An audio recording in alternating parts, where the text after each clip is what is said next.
जिला स्तरीय मत्स्य और प्राणी संपद मेला व्यापक अनियमितता प्रशासन देखि मध्य अणदेखा। आज आमे देखाइबु एमिति एक खबर जेउथिरे जाजपुर जिला प्रशासनिक दायित्व लज्जारे मुह लुचाइब।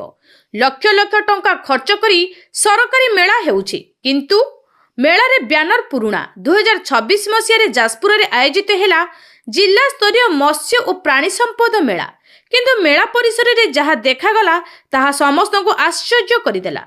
काहेकि ना सेथिरे लागिछि 2025 वर्षर ब्यानर।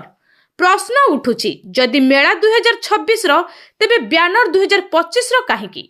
सरकारी धन खर्च हेला केउठी किंबा दायित्वहीनता को ढांकिबा पई पुराना ब्यानर रे काम चलाई नेले अधिकारी। एथिपई दायी केउ अधिकारी?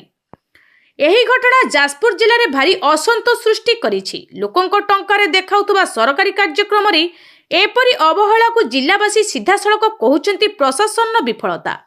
सीधासळक अभियोग आसुछि जिला मुख्य प्राणी चिकित्सा अधिकारी श्री सुब्रत कुमार महापात्रଙ୍କ विरुद्धरे।